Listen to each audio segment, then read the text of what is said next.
Clara's knees hit the dirt before she could stop them. 1,500 miles. Every penny she had. Every scrap of hope left in her chest. And now the man she'd come to marry stood over her, his face cold as stone, saying words that shattered everything. "I never sent for a bride." The crowd laughed. Someone spat tobacco juice near her feet.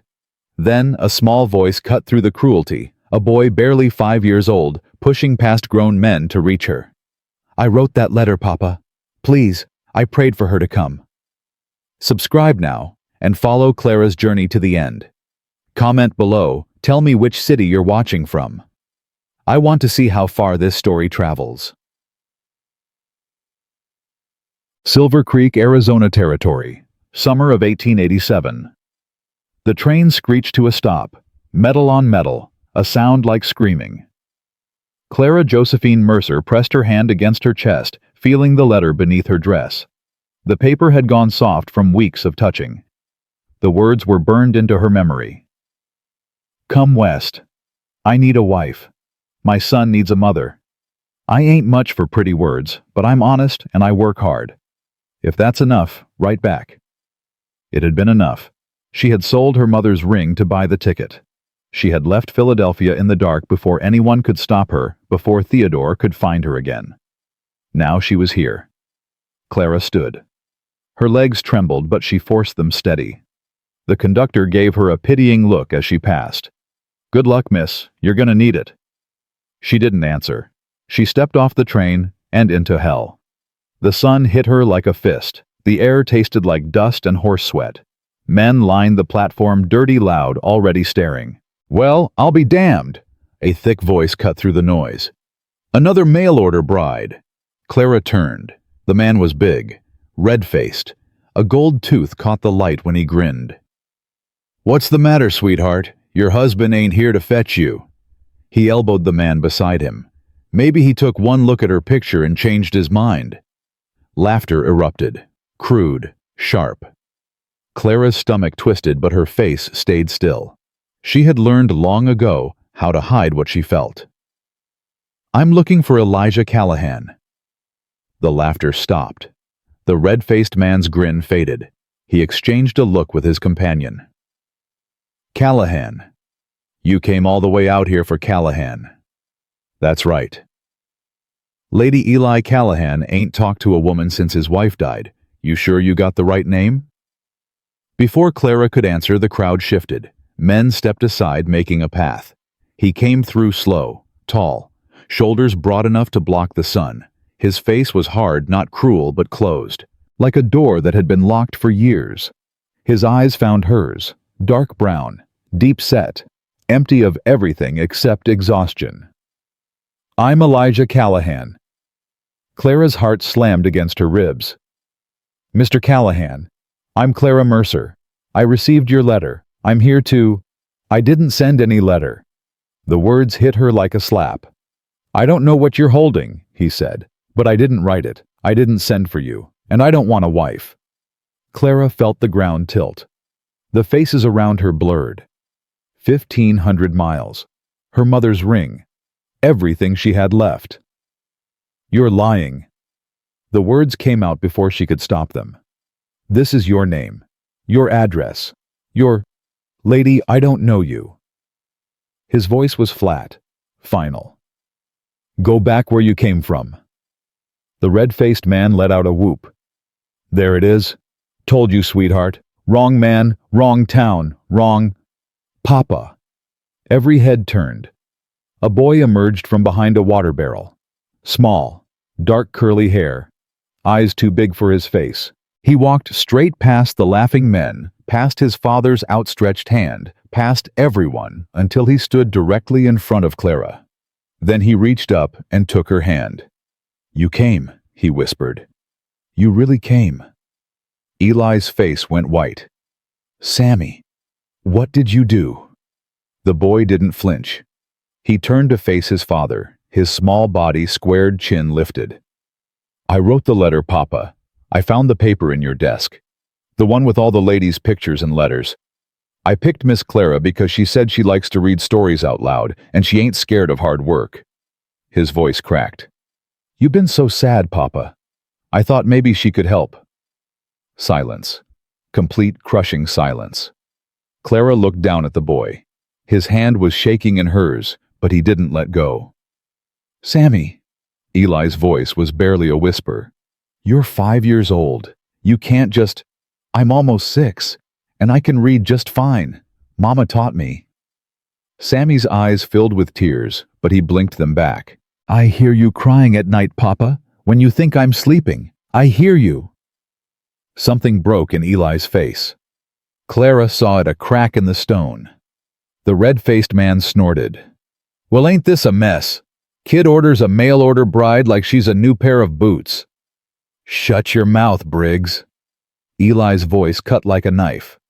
The big man's grin vanished. I was just saying. I know what you were saying, and I'm telling you to stop. Eli's hand dropped to his belt close to where a pistol would rest.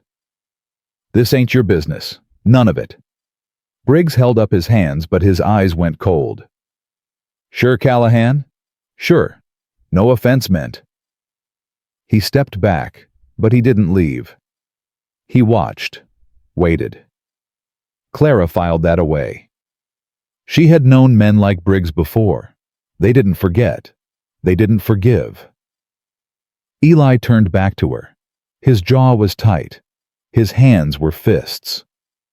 I didn't send for you. My boy did. That ain't your fault, and it ain't mine. He paused. But you're here now. I am. You got money to get back east? No. Family waiting for you? No. Anyone who's gonna come looking? Clara hesitated, just for a heartbeat. No. Eli studied her face. She had the feeling he saw the lie, or at least sensed it. There's a boarding house at the end of Main Street. Woman named Maggie O'Brien runs it. She'll give you work in a room. Stay there. Not at my ranch. For how long? 1 week. After that, we'll figure out what comes next. The red-faced man, Briggs, let out a low laugh.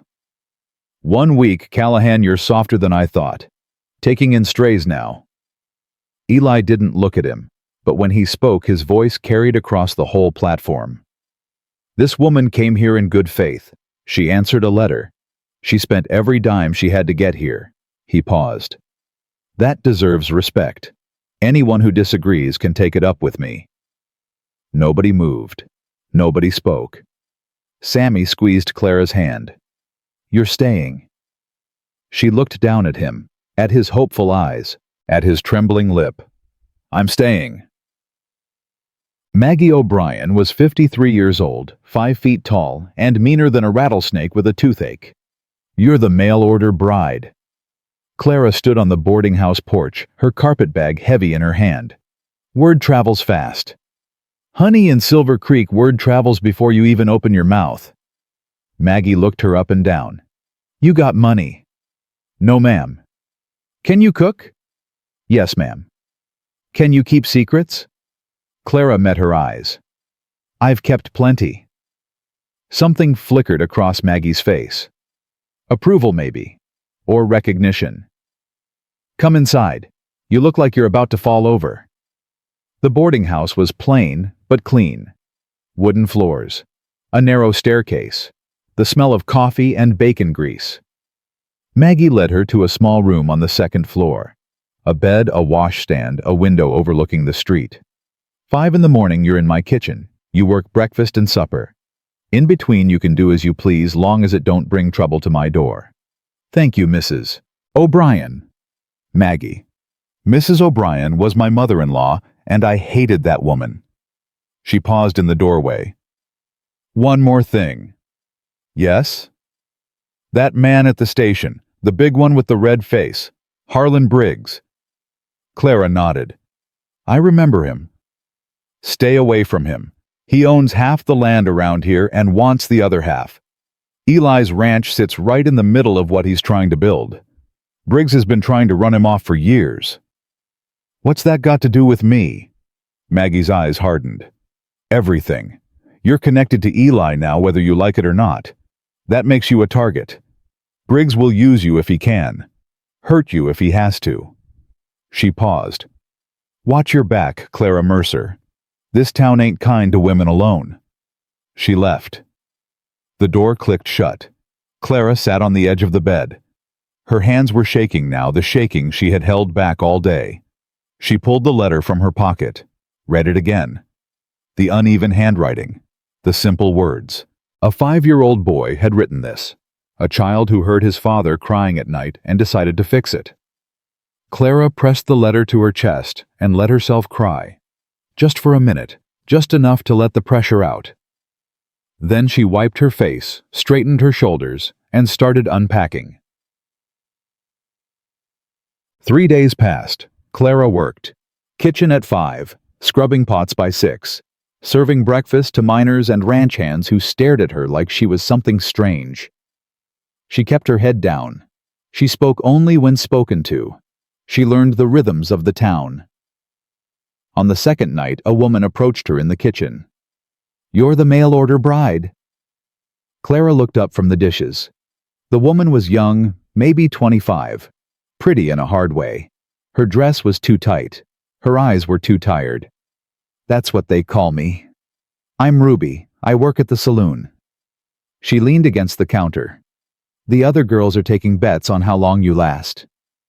"What's the over-under?" Ruby laughed a short, surprised sound. 2 weeks. I got you at 3. "Put your money on longer." Ruby studied her. "You got some steel in you. That's good. You're gonna need it." She paused. "Briggs has been asking about you." Clara's hands stilled. "What kind of questions?" "Where you came from. Why you're really here. Whether you got family back east who might come looking." Ruby's voice dropped. "He's planning something. I don't know what. But when Briggs starts asking questions, bad things follow." "Thanks for the warning." "Don't thank me. Just be careful." Ruby pushed off the counter. "And if you ever need help, real help, come find me. Us women gotta stick together in this town." She disappeared into the night. Clara finished the dishes. Her mind was racing. Briggs was asking questions about her past, about her family, about whether anyone would come looking. Theodore. The name rose up like bile in her throat. Theodore Ashford III, the man she had almost married, the man who had destroyed her family and then tried to destroy her. If he found out where she was, no. She pushed the thought down. He didn't know. He couldn't know. She had been careful. But even as she told herself that, a cold fear settled in her stomach, because Theodore always found what he was looking for. On the third evening, Clara was sweeping the boarding house porch when the sound of hoofbeats made her look up. Briggs. He rode a massive black horse flanked by 2 men she didn't recognize. He stopped right in front of the boarding house steps. "Evening, Miss Mercer." Clara kept sweeping.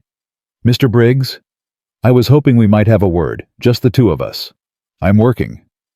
"It won't take long." He swung down from his horse, moving with surprising grace for a man his size. "I'm a businessman, Miss Mercer. I like to know who's new in my town." "Your town. In all the ways that matter." He climbed 2 steps, putting himself at her level. "I've been asking around about you. Interesting thing, nobody in Philadelphia seems to know a Clara Mercer." Clara's grip tightened on the broom. "I didn't live in the city proper." "Is that so?" He smiled. "That gold tooth again. See, I've got friends back east. Influential friends. And when I described you pretty lady about 30 running from something, one of them got real interested." Clara forced her voice steady. "I'm not running from anything. Everybody's running from something." Briggs leaned closer. His breath smelled like whiskey and cigars. "Here's what I think. I think you're in trouble. Big trouble. The kind that follows you across a country." "You think wrong." "Maybe. Or maybe I send a telegram to my friend in Philadelphia. Describe you real good. See if anyone's willing to pay for information about where you ended up." Clara's blood went cold. "What do you want, Mr. Briggs?" His smile widened. "I want you to convince Elijah Callahan to sell me his ranch. The water rights, the grazing land, all of it. Fair price. Easy transaction. I don't have any influence over Mr. Callahan." Not yet, but you will. That's why you're here, ain't it, to become his wife? Briggs chuckled. A wife has all kinds of influence, and if you help me get what I want, I'll make sure nobody back east ever learns where you're hiding. Clara met his eyes. She let him see what was behind her mask just for a moment, the steel Ruby had noticed. And if I refuse? Briggs shrugged. Then I send that telegram tonight, and we see what crawls out of your past. He tipped his hat and climbed back on his horse. Think it over, Miss Mercer. You've got until Sunday. He rode away. His men followed.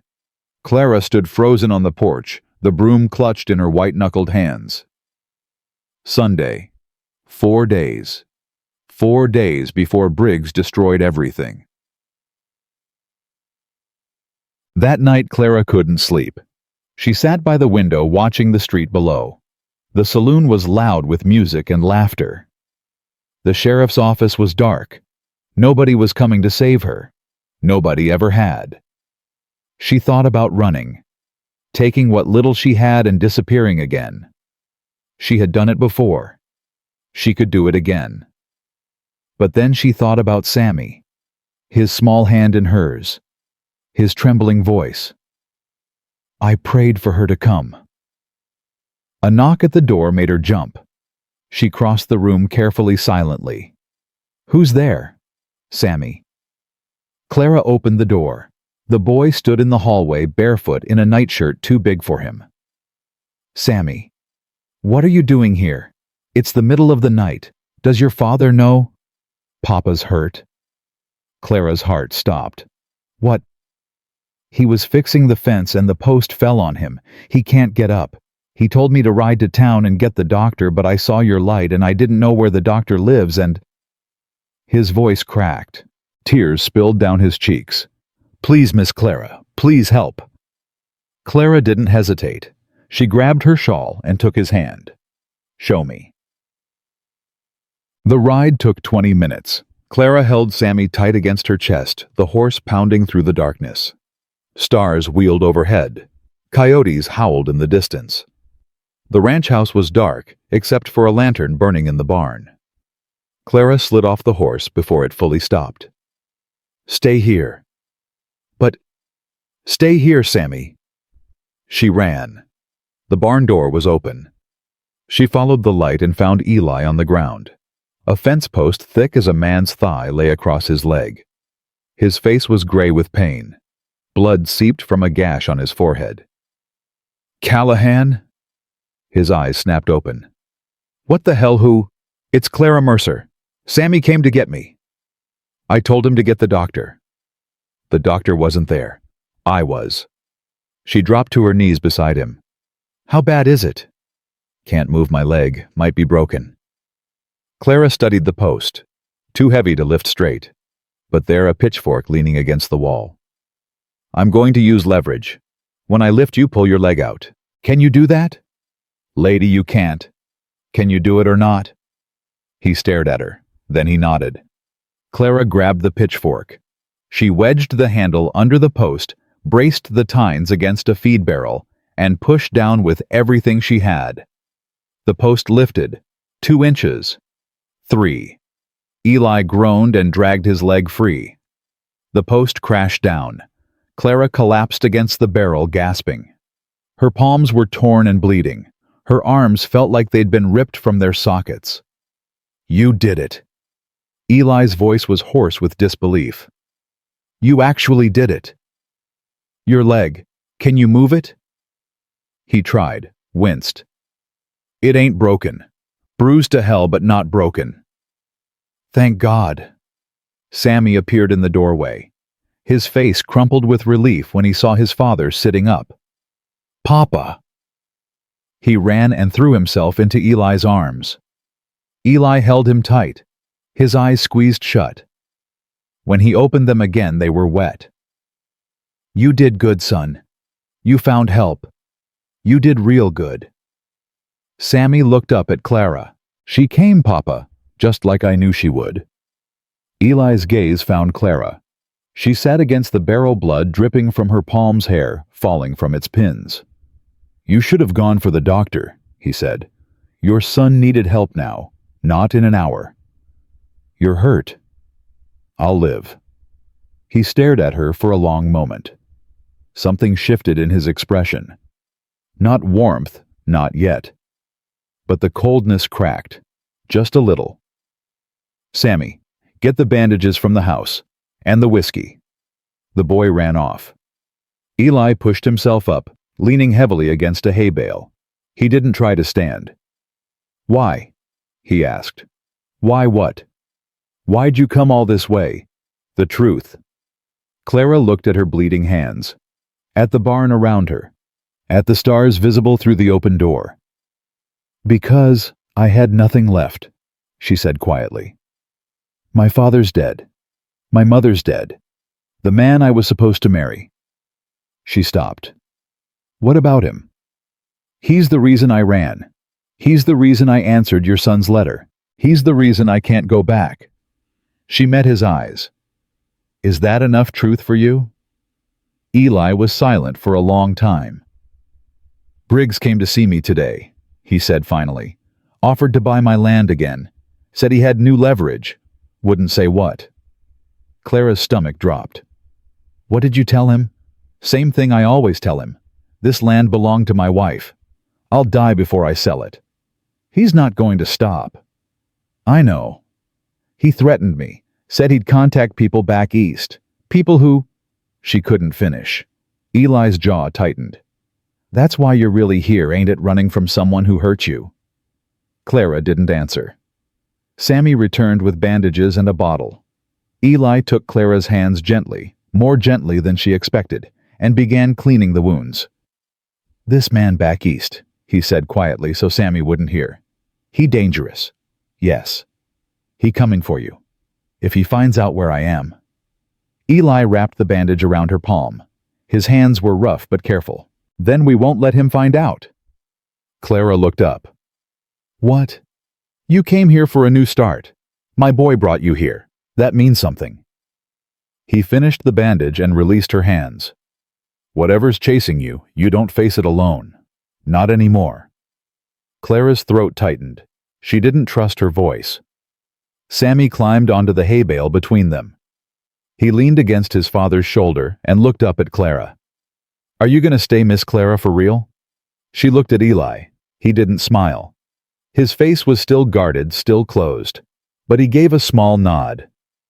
I'm staying, Clara said. Sammy grinned. I knew it. I knew the letter would work. Eli's expression flickered. Not a smile. Not yet. But maybe, just maybe, the beginning of one. Outside, the night stretched dark and endless.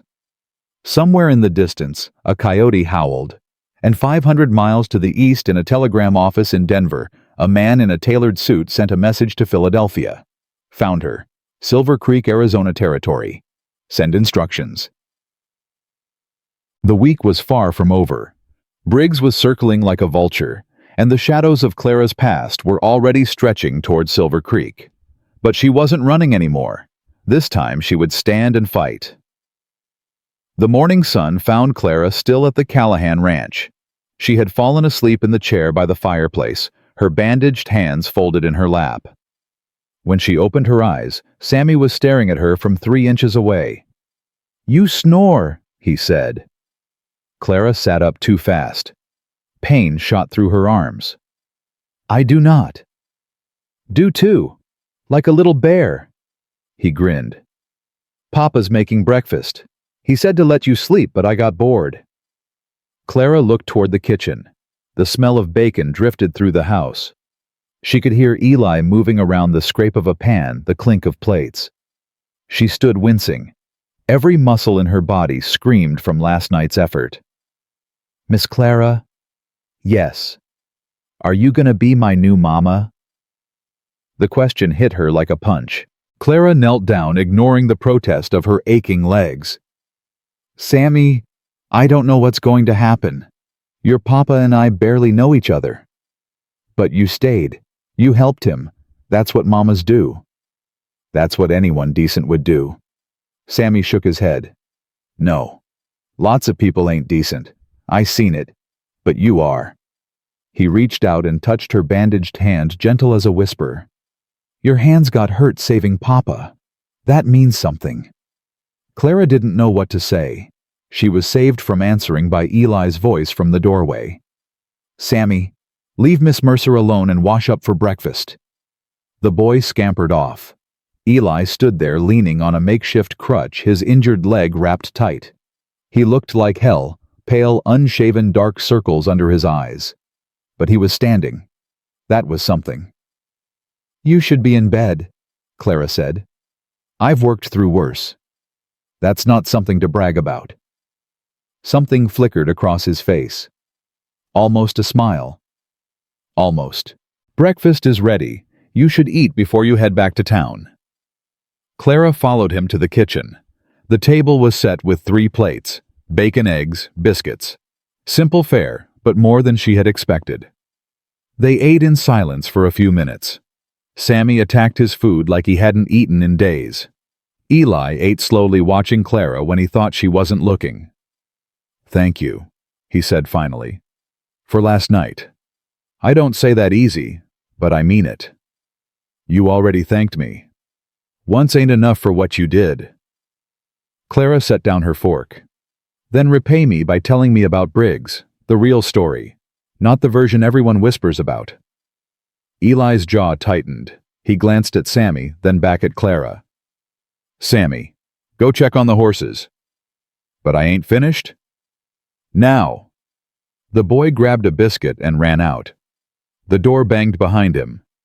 Eli pushed his plate aside. Harlan Briggs came to Silver Creek 8 years ago. Had money, had connections. Started buying up land piece by piece. Most folks sold willingly, he paid fair at first. What changed? He got greedy, started wanting land people didn't want to sell. The water rights especially. Whoever controls the water out here controls everything. And your ranch has water. Best Creek in the territory runs right through my property. Mary Beth's father homesteaded this land 30 years ago. He knew what he was doing. Eli's voice softened when he said his wife's name. When he died, she inherited. When she died, it passed to me, to Sammy. Briggs wants it. Briggs needs it. He's building an empire, and my land is the missing piece. Without my water, half his cattle die in summer. Eli met her eyes. He's offered to buy 3 times. Threatened twice. I ain't selling. He threatened you. Burned my hay barn 2 years ago. Couldn't prove it was him, but everyone knew. Poisoned my well last spring. I had to dig a new one. His hands curled into fists. He wants me gone. Broke. Desperate. He figured if he waited long enough, I'd give up. But you didn't. I can't. This land is all I have left of her. All Sammy has of his mother. He paused. I'd rather die than sell. Clara understood, more than he knew. He's using me, she said quietly. Whatever he's planning, I'm part of it now. I know. That doesn't bother you. Eli looked at her, really looked for the first time since she'd arrived. You didn't ask for this. You came here looking for a new start. My boy dragged you into our mess. He paused. The least I can do is stand between you and whatever's coming. Clara shook her head. I don't need you to protect me. Maybe not, but I'm going to anyway. Before she could respond, Sammy burst through the door. Papa, there's riders coming. 3 of them. Eli grabbed his rifle from above the fireplace. His injured leg nearly buckled, but he caught himself on the table. Stay inside, both of you. Eli, stay inside. He limped out the door. Clara moved to the window, pulling Sammy behind her. 3 men on horseback approached the ranch. Briggs wasn't among them, but she recognized the 2 who had flanked him yesterday.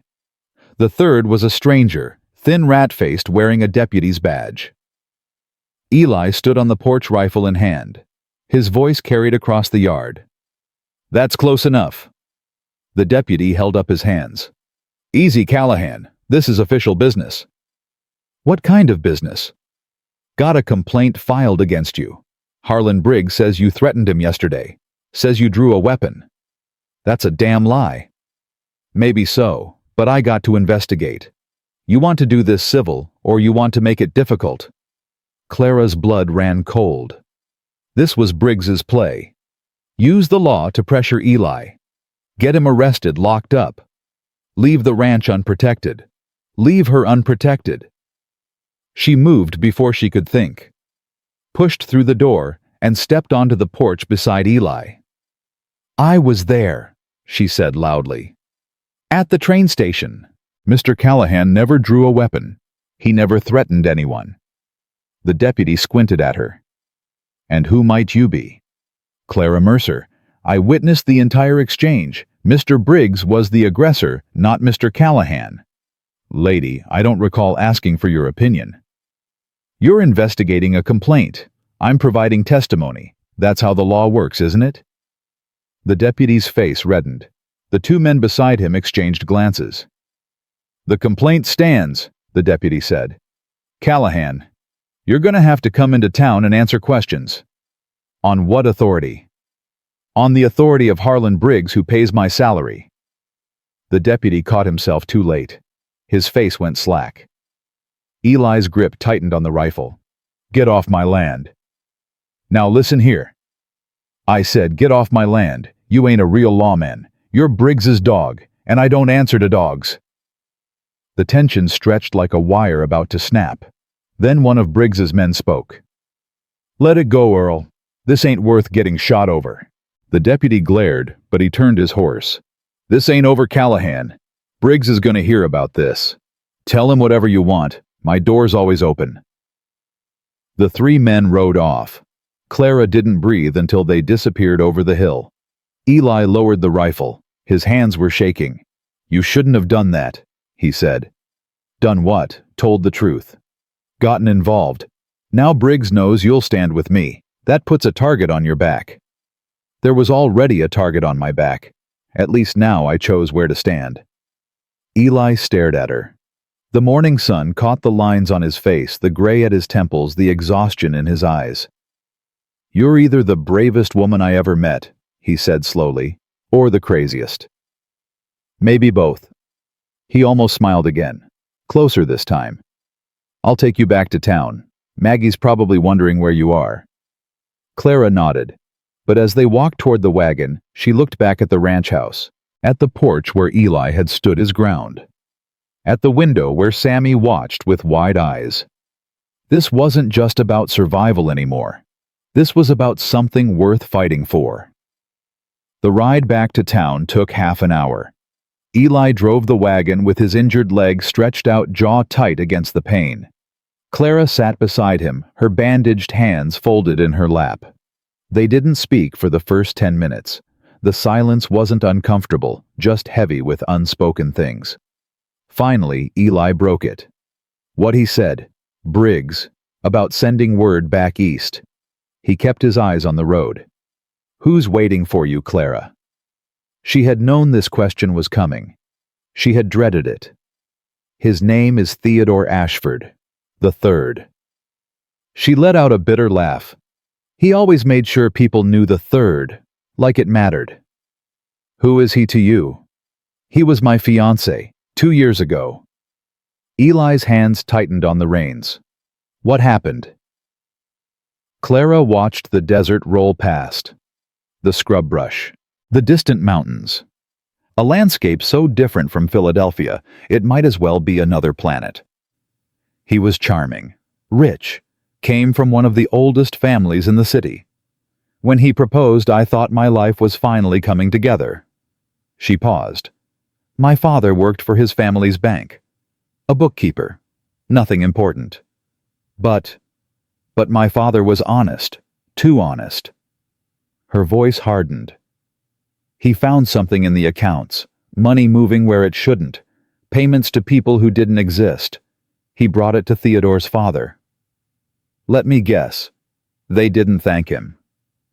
They destroyed him, called him a thief, said he was the one stealing, had him arrested. Clara's throat tightened. The trial lasted 3 days. My father was convicted on forged evidence. He hanged himself in his cell before sentencing. Eli was silent. My mother died 6 months later. Heartbreak, the doctor said. I think she just gave up. Clara's voice dropped to a whisper. Theodore came to me after the funeral, said he was sorry, said he still wanted to marry me, said we could put it all behind us. But you knew the truth. I knew he was part of it. Maybe not the mastermind, but he knew. He knew what his family did to mine, and he came to my mother's grave offering me his ring like it was a gift. What did you do? Clara looked at him. I told him no. I told him I knew what he was. I told him I would expose his family if it was the last thing I did. Eli let out a low whistle. That was dangerous. I was grieving. I wasn't thinking clearly. But I meant every word. She paused. The next day, men came to my boarding house, warned me to keep quiet. When I didn't, they burned my belongings. When I still didn't, they spread rumors about me, said I was a woman of loose morals. No respectable family would hire me after that. So you ran. I had no choice. I saw the advertisement for mail-order brides. I answered every letter that came from far enough away. Yours, Sammy's, was the only one that felt real.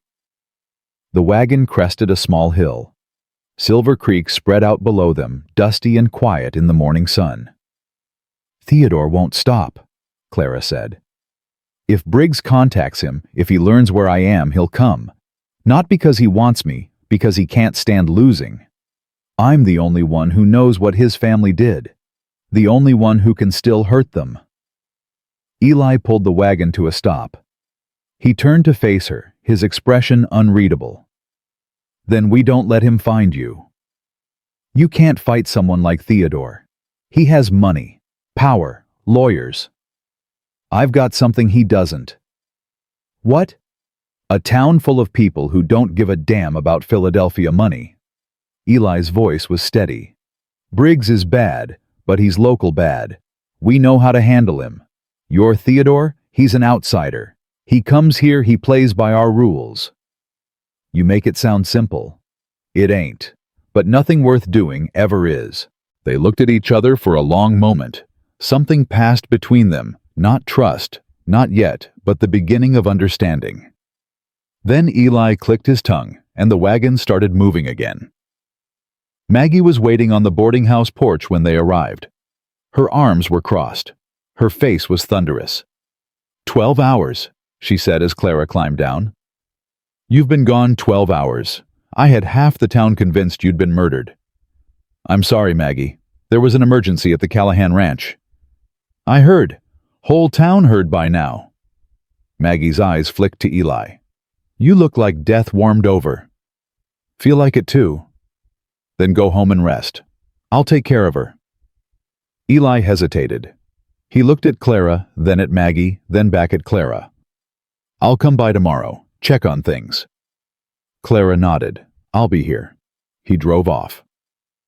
Maggie watched him go, then turned to Clara with raised eyebrows. Well, well, that's the most words I've heard Eli Callahan string together in 4 years. He's not as closed off as people think. Maybe not to you. Maggie ushered her inside. Come on, you need food rest and a bath, in that order. But Clara barely heard her. Her mind was spinning with everything that had happened, everything that was coming. Briggs, Theodore, the deputy, the telegram. 4 days until Sunday. 4 days until Briggs made his move. And somewhere out there, a message was racing toward Philadelphia. Found her. Silver Creek, Arizona territory. Send instructions. Clara had run for 2 years. She had crossed a continent to escape her past, but the past was coming anyway. The next 3 days blurred together like watercolors in the rain. Clara worked the boarding house kitchen from dawn to dark. She scrubbed pots until her bandaged hands ached. She served miners and cowboys who stared at her with curiosity, suspicion, or something worse. She kept her head down. She listened. She learned. On the second day, Ruby appeared at the back door with news. Briggs sent 2 telegrams yesterday, one to Denver, one to somewhere back east. Philadelphia, I think. Clara's stomach dropped. How do you know? I know the telegraph operator. He owes me favors. Ruby leaned against the doorframe. Whatever you're running from, it's gonna catch up soon. You got a plan. I'm working on it. Work faster. Ruby left. Clara stood alone in the kitchen floor, on her hands, dread in her heart. That evening, Eli came to town. He walked into the boarding house dining room, still limping, but steadier than before. Sammy was with him, clutching a handful of wildflowers. "Miss Clara." The boy ran to her, thrusting the flowers forward. "I picked these for you. Papa said you were feeling poorly. Flowers make people feel better. Mama used to say that." Clara took the flowers. Her throat was tight. "They're beautiful, Sammy. Thank you." Eli stood back watching. When their eyes met, something passed between them, an acknowledgement of shared danger, shared secrets, shared stakes. "Can we talk?" he asked quietly. "Alone." Clara nodded. She handed the flowers to Maggie and followed Eli outside. The sun was setting, painting the sky in shades of orange and red. They walked to the end of the porch, out of earshot of the open windows. "Briggs came to see me again," Eli said. "This morning." "What did he want?" "Same thing he always wants, my land." Eli's jaw tightened. "But this time he had leverage. Said he knew about your situation. Said he'd make sure your friend back east learned exactly where to find you." Clara felt the blood drain from her face. "He's bluffing." "He's not. He showed me a copy of the telegram he sent. Names, dates, details about you that only someone who'd done research would know." "How did he—" "Briggs has connections everywhere. He's been building this network for years." Eli turned to face her. "He gave me an ultimatum. Sell the ranch by Sunday, or he tells your Theodore exactly where you are." Clara's legs threatened to give out. She grabbed the porch railing for support. "I won't let you lose your ranch because of me." "It ain't your decision." "Yes, it is. If I leave, if I disappear, Briggs loses his leverage. And Theodore finds you anyway. Briggs already sent the telegram. Running won't change that." "Then what do we do?" Eli was quiet for a long moment. When he spoke, his voice was low and steady. "We fight. How Briggs owns half this town. He owns the deputy. He has money, men, influence. He doesn't own everyone." Eli stepped closer. "Tomorrow morning I'm going to the real sheriff. Not the deputy, the county sheriff in Tucson. I'm going to file a formal complaint about Briggs's threats. About the telegram. About everything. That'll take days. We don't have days. Then we buy time." He paused.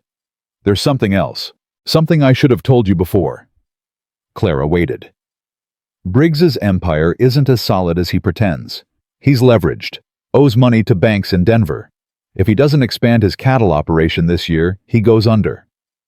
Eli's eyes met hers. "He needs my land because he's desperate. And desperate men make mistakes." "What kind of mistakes?" "The kind that get them arrested or shot." Clara shivered despite the warm evening air. "You're talking about provoking him." "I'm talking about giving him rope to hang himself." Eli's voice hardened. "Briggs has been untouchable because nobody stood up to him. Because everyone was too scared. But if we fight back, if we show this town that he can be beaten, we become targets. We're already targets. Might as well be targets who punch back." Clara looked out at the darkening street. A few lanterns were coming on in windows. The saloon piano started up tinny and distant. "You barely know me," she said quietly. "You're risking everything. Your ranch, your son's future, for a woman you met 4 days ago." "My son chose you." Eli's voice softened. "He saw something in your letter. Something real. And after watching you these past few days, seeing how you carry yourself, how you fight, I'm starting to think he was right." Clara turned to face him. "Right about what?" "About you being exactly what this family needs." The words hung between them. Heavy. Charged. Then Sammy's voice broke the moment. "Papa." Miss Clara Maggie made pie. Eli stepped back. the intensity fading from his expression. "We should go in." Clara nodded, but as she followed him inside, her heart was beating faster than it should. He had called her what this family needs. Not what he needed. What the family needed. It wasn't a declaration. It wasn't a promise. But it was something. And in a world where she had nothing, something felt like everything. Sunday came faster than Clara expected. She woke before dawn, a cold knot of dread in her stomach. Today was the day. Briggs's deadline. She dressed quickly and went downstairs. Maggie was already in the kitchen, her face grim. "There's trouble coming," the older woman said without preamble. "I can feel it in my bones." "What kind of trouble?" "The kind that rides into town with guns." Maggie handed her a cup of coffee. "Briggs's men were gathering at his ranch last night. I heard it from Ruby. Something's happening today." Clara's hands trembled around the cup. "Where's Eli?" "He rode out to Tucson yesterday. Won't be back until tomorrow at the earliest." "He left now." "He went to see the sheriff. File the complaint. It was the plan." Maggie's voice softened. He didn't know Briggs would move this fast. Clara set down the coffee. Her mind raced. Eli was gone. The real sheriff was miles away. The deputy was in Briggs's pocket.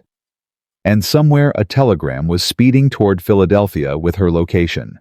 "I need to get to the ranch," she said. "Are you out of your mind? Briggs's men are probably already there." "Sammy's there. Alone except for the ranch hand. If Briggs makes a move." "Clara, you can't." But Clara was already moving. She grabbed her shawl and ran for the door. The ride to Callahan Ranch took longer on foot. Clara half ran, half walked, her lungs burning, her bandaged hands throbbing. The sun climbed higher. The heat pressed down. She smelled the smoke before she saw it. Black clouds rose from behind the hill. Clara's heart seized. She pushed herself faster, cresting the rise at a dead run. The hay barn was on fire. Flames leaped from the roof, sending sparks into the morning sky. 3 men on horseback circled the blaze, watching it burn. And on the porch of the main house, Sammy stood alone. Clara didn't think. She ran toward the house, screaming the boy's name. The horsemen turned. One of them, she recognized him as Briggs's man from the train station, spurred toward her. "Well, look who came to visit." He grinned down at her. "Boss will be happy to see you." "Get away from that boy." "Can't do that, ma'am. We got orders." Orders to terrorize a child. Orders to deliver a message. He leaned down from his horse. "Callahan has until sundown to agree to sell. If he doesn't, the main house goes next, with everything in it." Clara's blood ran cold. "You can't." "We can, and we will." He tipped his hat. "Enjoy the show." He rode back to join his companions. They formed a loose circle around the property, watching, waiting. Clara ran to the porch. Sammy threw himself into her arms. "Miss Clara, they came and started the fire, and I didn't know what to do, and Papa's not here, and—" "Shh, it's okay. I'm here." She held him tight, her eyes scanning the property. "Where's Pete?" "The ranch hand." "They hit him. He's in the barn." "The other barn." Sammy's voice cracked. "Is he dead?" "No, baby, he's not dead." Clara prayed she wasn't lying. "Listen to me. I need you to go inside. Lock the doors. Don't come out until I tell you. Can you do that?" "But what about you?" "I'm going to fix this." "How?" Clara looked at the burning barn, at the men circling like vultures, at the smoke blackening the sky. "I don't know yet, but I will." She pushed Sammy inside and heard the bolt slide home. Then she turned to face the horsemen. 3 against 1. No weapons. No backup. Just her. Clara walked toward them, her chin high, her stride steady. The men watched her approach with amusement. "Going somewhere, ma'am?" "I want to see Briggs." "He's busy." Then make him unbusy.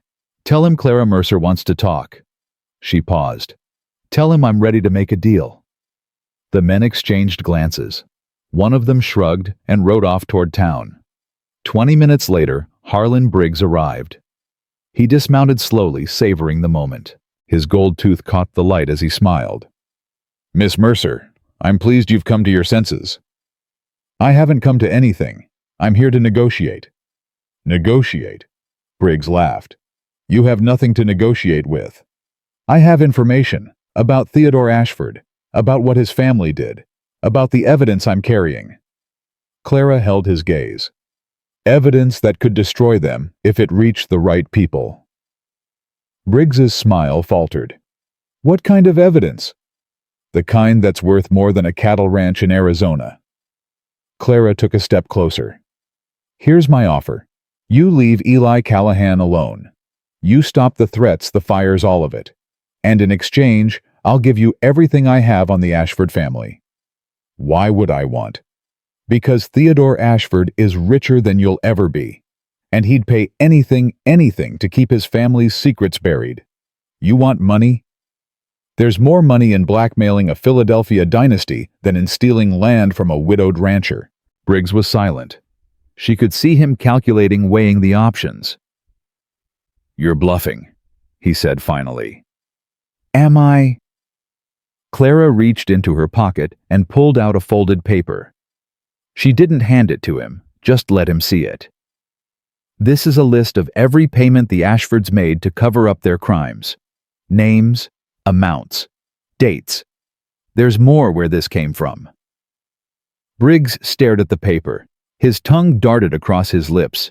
If this is real, it's real, and it's yours if you agree to my terms. A long moment passed. The burning barn crackled and roared behind them. Then Briggs smiled a cold, calculating smile that made Clara's skin crawl. I think we can do business, Miss Mercer, but not here. He gestured to his men. Put out that fire and bring her to my office. We have a lot to discuss. Clara stood still as Briggs's men dismounted and began fighting the flames. She had bought time. Maybe. But as she climbed into Briggs's carriage, she knew the truth. She had just made a deal with one devil to fight another, and the night was far from over. Briggs's office sat above the Silver Creek Bank, a building he owned along with half the town. The walls were lined with maps, ledgers, deeds to properties he had swallowed one by one.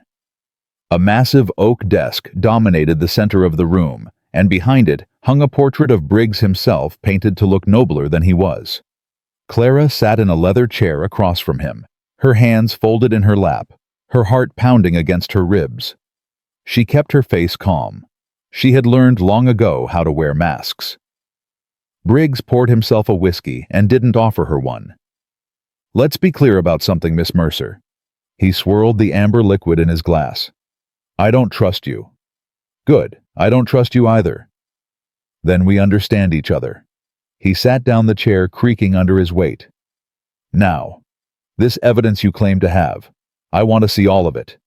You saw the list. That's enough for now.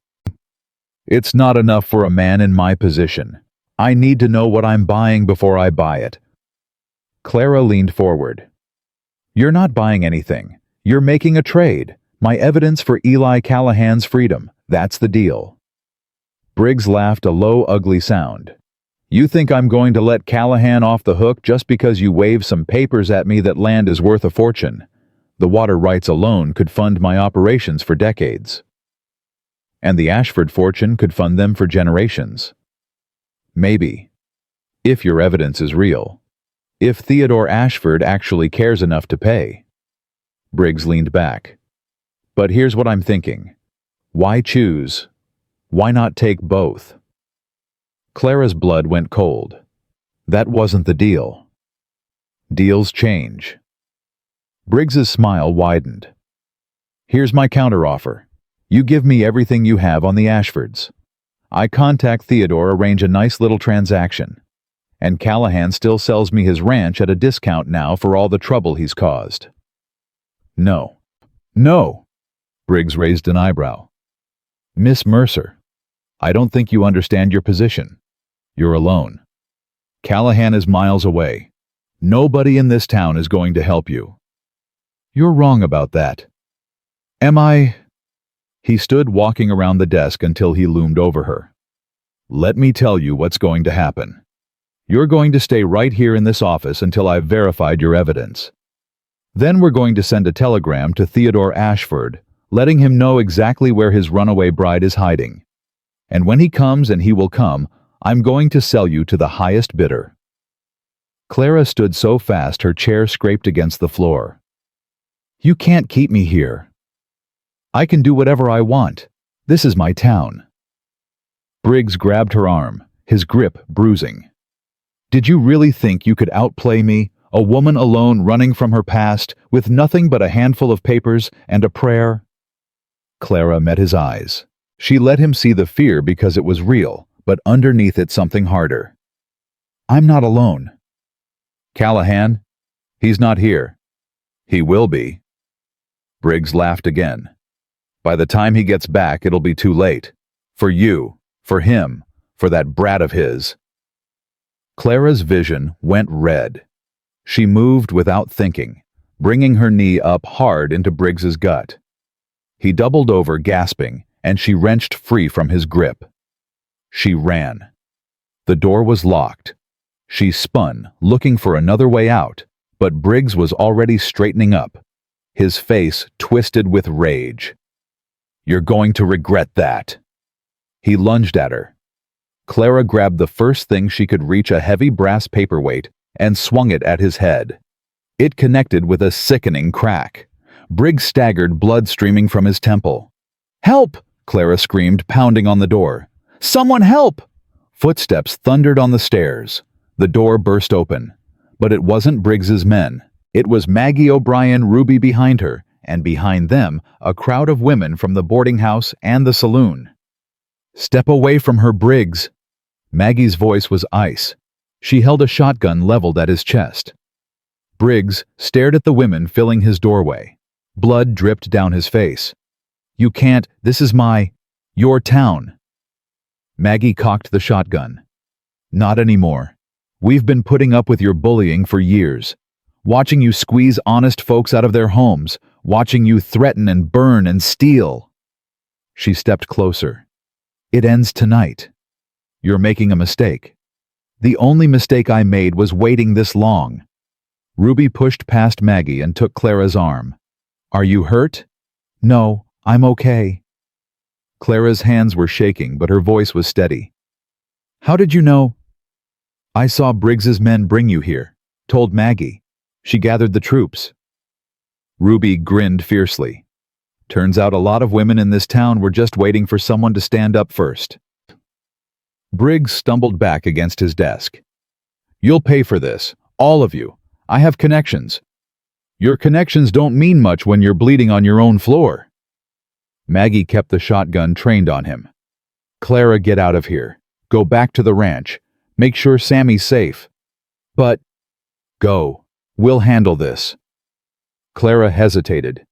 Then she nodded and ran. The night air hit her like a wave. She gulped it in her lungs, burning her legs trembling. Behind her she could hear voices, Maggie's steady commands, Briggs's angry protests, the murmur of the growing crowd. She had to get to Sammy. She found a horse tied outside the general store. She didn't know whose it was. She didn't care. She swung into the saddle and kicked it into a gallop. The ride to the Callahan Ranch was a blur of darkness and dust. The moon hung low, casting silver shadows across the desert. Clara's heart pounded in time with the hoofbeats. Please be okay. Please be okay. Please. The ranch came into view. The hay barn was still smoldering, but the main house stood intact. A lantern burned in the window. Clara jumped off the horse before it fully stopped. She ran to the porch, threw open the door. Sammy! The boy launched himself at her from the darkness. His arms wrapped around her waist, his face buried against her stomach. Miss Clara, I was so scared. The men went away, but I didn't know where you were, and I'm here. I'm here. Clara held him tight, tears streaming down her face. "You're safe. I've got you." "Where's Papa?" Clara's throat tightened. "He'll be back soon, I promise." She carried Sammy to the settee and sat with him in her lap. His small body shook with sobs. She stroked his hair, murmuring soothing words, trying to calm her own racing heart. They sat like that for a long time. The lantern flickered. The night grew quiet. Then she heard hoofbeats. Clara's body tensed. She moved Sammy aside and stood grabbing the rifle from above the fireplace. The door opened. Eli stood in the doorway, dusty and exhausted, his face white with fear. "Clara? Sammy?" His voice cracked. "I saw the smoke. I thought—" Clara set down the rifle. "We're okay. We're all okay." Eli crossed the room in 3 strides and pulled Sammy into his arms. The boy clung to him, crying again, saying "Papa" over and over. Then Eli looked up at Clara over his son's head. His eyes were wet. "What happened?" Clara told him. "Everything. Briggs's threats, the fire, the confrontation in his office, Maggie and the women, her escape." Eli listened in silence, his jaw tightening with every word. When she finished, he set Sammy down gently. "Go to your room, son. I need to talk to Miss Clara." "But, please." Sammy looked between them, then nodded and trudged upstairs. Eli waited until the door closed. Then he turned to Clara. "You almost got yourself killed." "I was trying to protect your son." "By making a deal with Briggs, by going to his office alone." His voice rose. "Do you have any idea what he could have done to you?" "I know exactly what he could have done. That's why I did it." Clara's chin lifted. "If I hadn't, he would have burned your house down with Sammy inside. I bought time. I found leverage. I fought back." "You should have waited for me." "You weren't here." The words echoed in the silence. Clara's eyes filled with tears she refused to let fall. "You weren't here, Eli. You rode off to Tucson while Briggs was gathering his men. I had to do something. I couldn't just—" "I know." His voice softened. "I know, and I'm grateful. More than I can say." He stepped closer. "But when I saw that smoke, Clara, when I thought something had happened to you and Sammy—" He couldn't finish. Clara looked up at him. His face was raw with emotion, fear, relief, something deeper. "I'm not going anywhere," she said quietly. "Promise me." "I already did. I promised Sammy." "I'm not asking for Sammy. I'm asking for me." Clara's breath caught. They were close now, close enough that she could see the lines around his eyes, the gray in his stubble, the tremor in his hands. "Eli." "I spent 4 years telling myself I didn't need anyone, that Sammy and I could make it on our own, that letting someone in would just mean more pain when they left." He reached up his rough hand, cupping her face. "But you walked off that train, and my son took your hand, and everything I thought I knew just fell apart. We've known each other a week. Doesn't matter. Time doesn't mean anything out here. What matters is what you do when things get hard." His thumb traced her cheekbone. "You stood up for my son. You faced down Briggs. You nearly got killed trying to protect what's mine. That's worth more than years of courting ever could be." Clara leaned into his touch. "I don't know what's coming. Theodore Briggs, whatever happens next. We face it together. You don't know what Theodore is capable of. Don't care. He'll destroy you if he can. Let him try." There was no hesitation in his voice, no doubt, just steady, immovable certainty. Clara closed her eyes. For the first time in 2 years, she felt something she had almost forgotten existed. Safe. "Okay," she whispered. Eli leaned down. His lips brushed her forehead, gentle, reverent, a promise more than a kiss. "Okay," he echoed. The morning came too fast. Clara woke on the settee, A blanket draped over her, the smell of coffee filling the house. Sunlight streamed through the windows. She sat up and found Eli at the kitchen table, a telegram in his hands. His face was pale. "What is it?" He looked up. "It came this morning, from the telegraph office in town." Clara's stomach dropped. "What does it say?" Eli handed her the paper. She read it once, then again, the words blurring. "Arriving Thursday on 2 p.m. train. Prepare adequate accommodations. We'll be bringing federal marshal and legal documents. Clara Mercer will return to Philadelphia to face charges. Theodore Ashford III. Thursday, 3 days away." Clara's hands shook. "He's coming." "Yeah. With a federal marshal and charges." She laughed bitterly. "He manufactured charges. Of course he did. He probably bribed a judge to issue a warrant." "Can he do that?" "He can do anything he wants. That's what money buys." Clara set the telegram down. "I should run. If I leave now." "No." "Eli, you don't understand. A federal marshal means this is official. I can't fight that. I can't." "You're not running." His voice was steady. "Not anymore. He'll drag me back to Philadelphia. He'll lock me up. He won't do anything, because you're not going to be Clara Mercer when he arrives." Clara stared at him. "What?"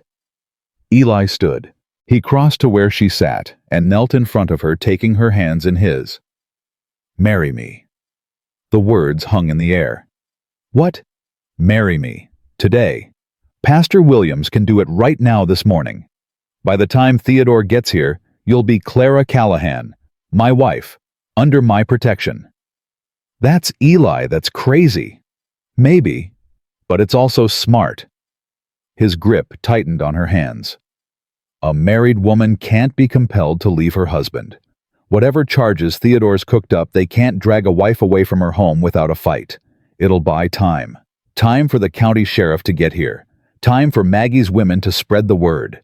Time for this town to show Theodore Ashford that Silver Creek doesn't bow to Philadelphia money." Clara's mind raced. It was insane. They had known each other a week. Marriage was supposed to be. But what was it supposed to be? Love letters and courtship and slow, proper steps toward a future she might never get to see. Or was it this standing shoulder to shoulder against the darkness, choosing each other because there was no one else? Because the choice itself meant more than all the roses and promises in the world. "Sammy," she said. "What about Sammy?" "What about him? He's the one who brought you here. He's been asking me every day when you're going to be his mama for real." Eli's voice cracked. "He loves you, Clara. And I—" He stopped. "You what?" "I'm not good with words. You know that." He looked down at their joined hands. "But I know what I feel. I know that when I'm with you, the darkness doesn't press so hard. I know that when you smile at my boy, my heart does things I thought it forgot how to do. I know that if you leave, if Theodore takes you away, it'll break something in me that won't ever heal." Tears spilled down Clara's cheeks. "That's pretty good with words for someone who claims he isn't." "Must be inspired." She laughed. It came out half-sob. "Are you sure?" she asked. "Really sure. Because it's not how it's supposed to happen. Nothing about us is how it's supposed to happen. You came here to marry a stranger who didn't know you existed. My 5-year-old son sent for you like he was ordering supplies. And now we're hiding from a man who wants to drag you across the country in chains."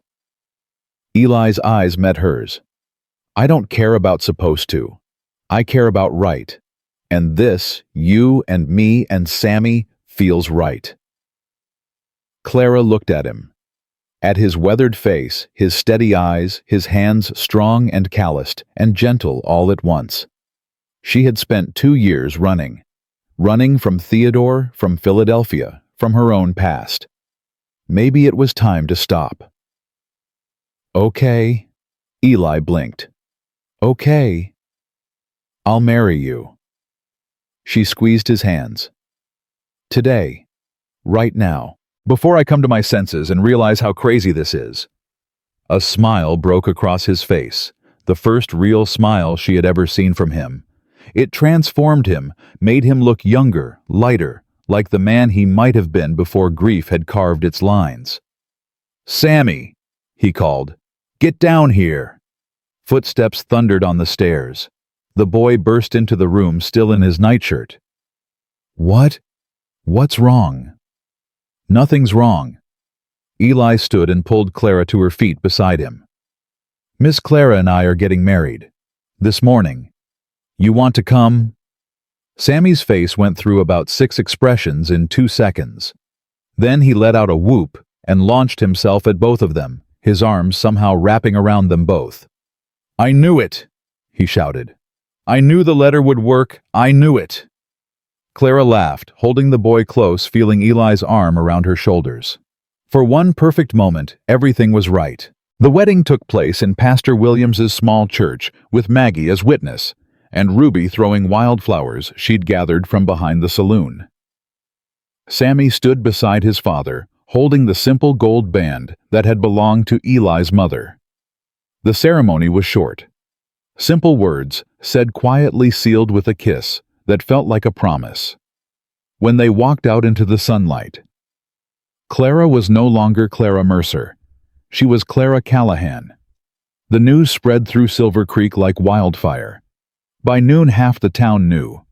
By evening, the other half was debating what it meant. Briggs heard too. He was nursing his wounds in his office, his empire suddenly fragile, the women who had confronted him now watching his every move. When one of his men brought word of the wedding, he threw a bottle against the wall. "Married. She married him. This morning, boss. Pastor Williams did it official." Briggs paced the room, glass crunching under his boots. "It doesn't matter. Theodore's still comin'. He's got a federal marshal, a warrant." For Clara Mercer, not Clara Callahan. "It's the same damn woman. Law might see it different." Briggs stopped pacing. His eyes narrowed. "Then we make sure the law sees it our way." He grabbed his coat. "Send a telegram to Ashford. Tell him about the wedding. Tell him—" He smiled, a cold and vicious thing. "Tell him his bride ran off to marry a cowboy. That ought to light a fire under him." The man nodded and left.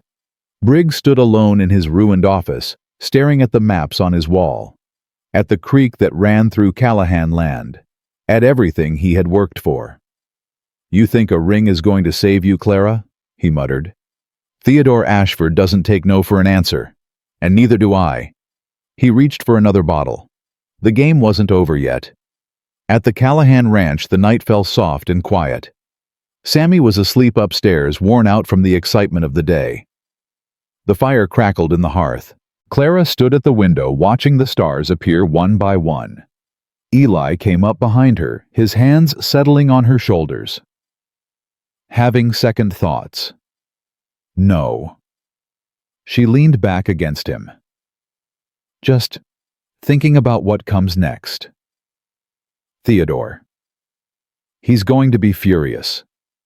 The wedding, it's not just a legal obstacle, it's an insult. He'll take it personally. Good. Men who take things personally make mistakes. Clara turned to face him.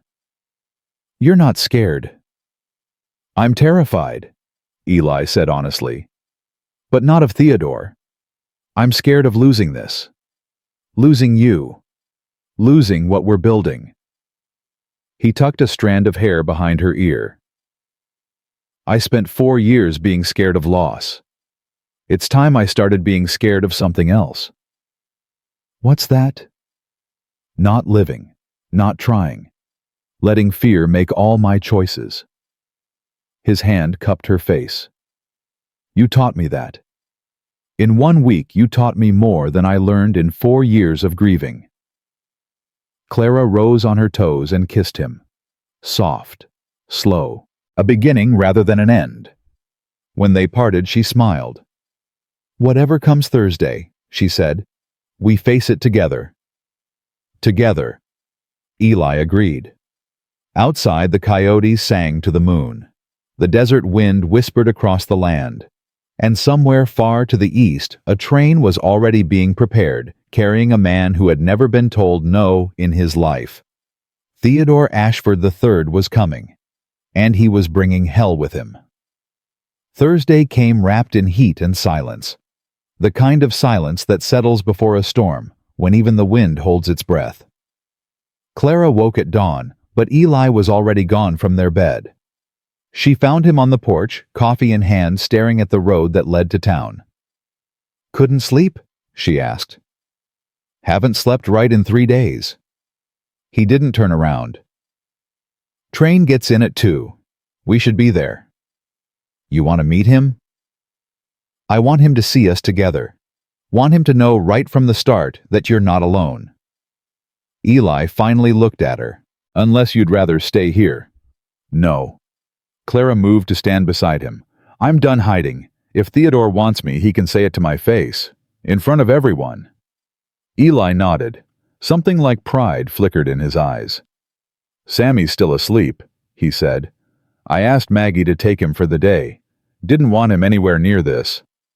"That's probably wise." "Probably." Eli set down his coffee. "Clara, whatever happens today, don't." She took his hand. "Don't say goodbye. Don't say anything that sounds like an ending. We're going to face this, and we're going to win, and then we're going to come home and have supper like a normal family." Eli's mouth twitched. "You really believe that?" "I have to." He squeezed her hand. "Then so do I." The ride into town felt longer than usual. Clara sat beside Eli in the wagon, her hands clasped in her lap, watching the desert roll past. Every mile brought her closer to the man she had spent 2 years running from. Theodore Ashford III. Even his name felt like a weight pressing down on her chest. She remembered the first time she had seen him at a Philadelphia charity ball in a tailored suit with a smile that could charm the stars from the sky. She remembered how he had made her feel special, chosen like she was the only woman in the room. She remembered the last time she had seen him at her mother's grave with that same smile, offering her a ring while the dirt was still fresh. And she remembered what she had seen in his eyes when she refused him. Not hurt. Not even anger. Possession. Pure and cold. Theodore didn't love her. He never had.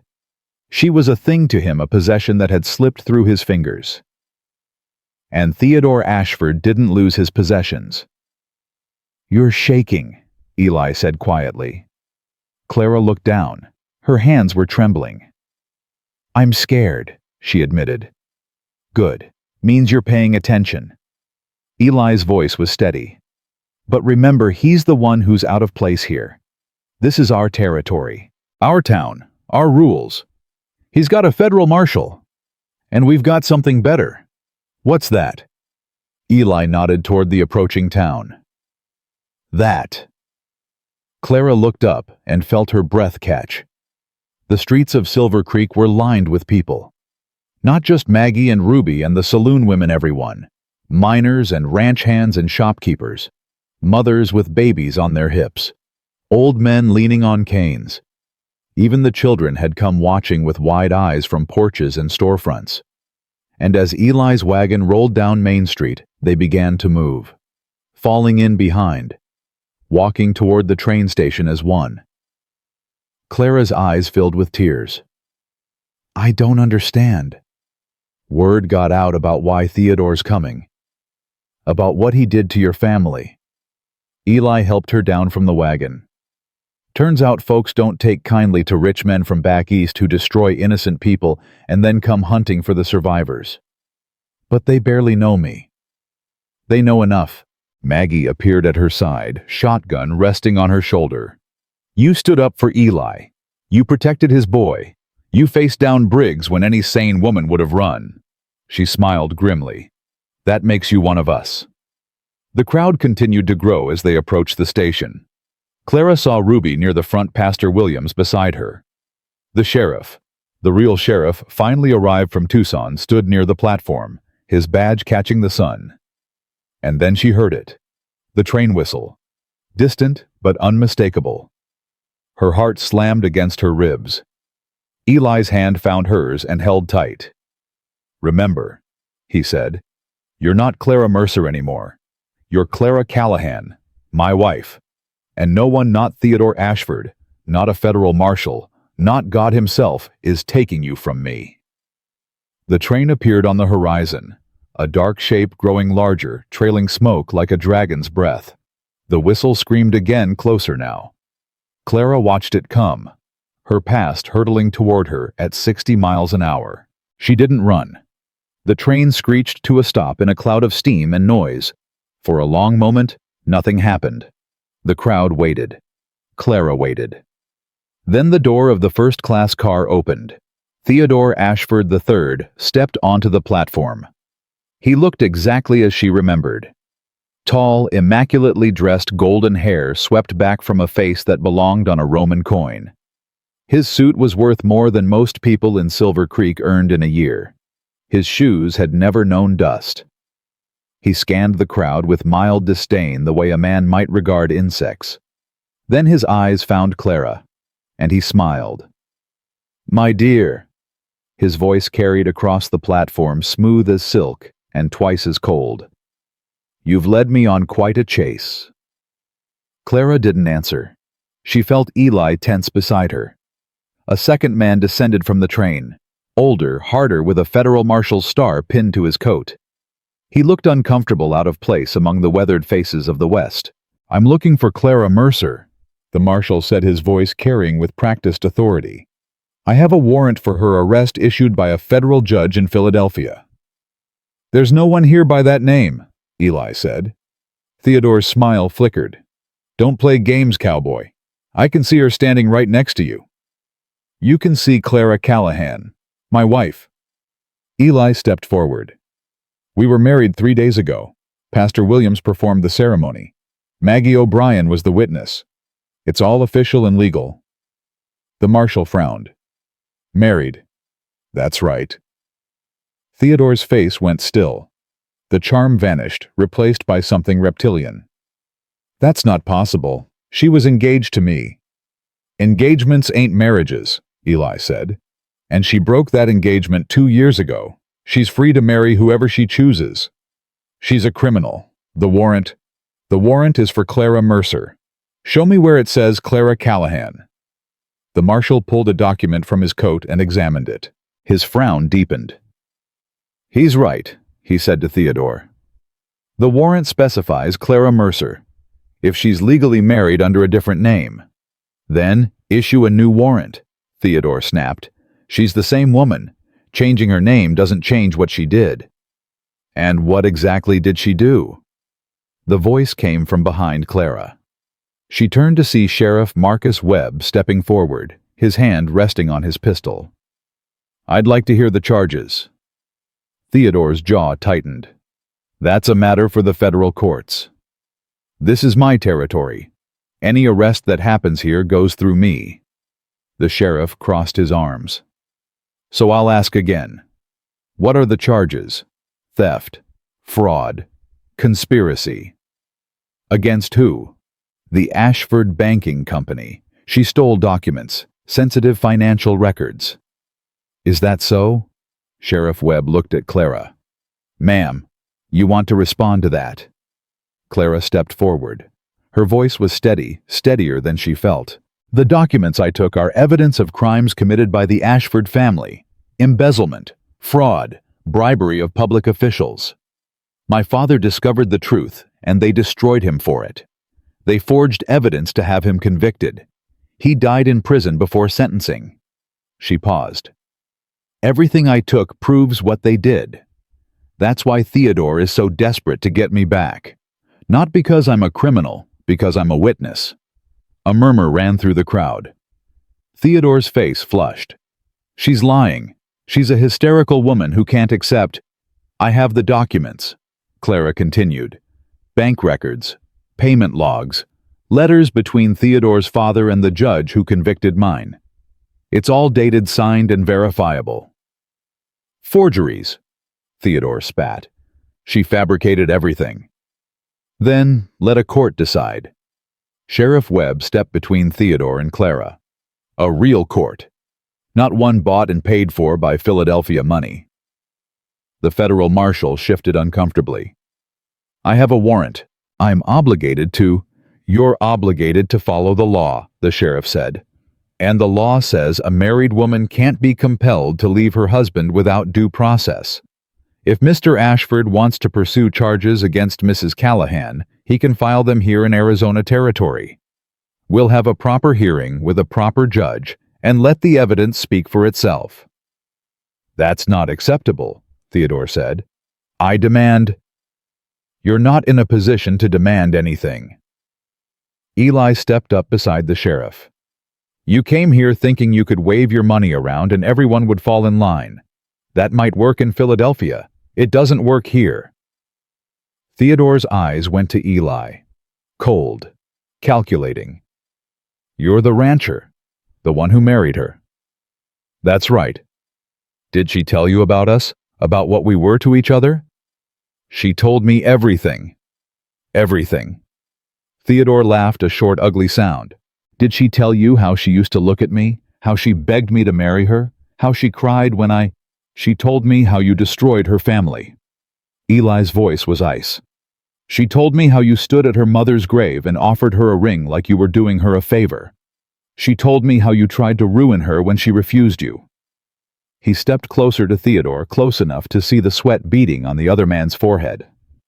She told me what you really are, and I married her anyway, because she's worth 10 of you. Theodore's composure cracked. For just a moment, the mask slipped, and Clara saw what was underneath. Rage. Pure, uncontrolled rage. You don't know what you've done, Theodore hissed. You think this is over? You think marrying her protects you? I'll destroy you. I'll take your land, your ranch, everything you have. I'll make sure you spend the rest of your life. That's enough. Sheriff Webb's hand closed on Theodore's arm. You're making threats in front of witnesses. That's a crime in this territory. Let go of me. Do you know who I am? I know exactly who you are, and I'm telling you, you've got no power here. Whatever strings you pull back east, they don't reach this far.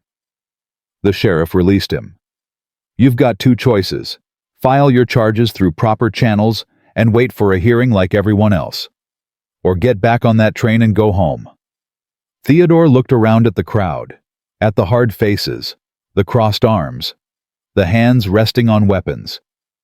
He was used to fear, used to people backing down. No one here was backing down. This isn't over, he said, his voice low and venomous. You hear me, Clara? This will never be over. I'll find a way. I always do. No.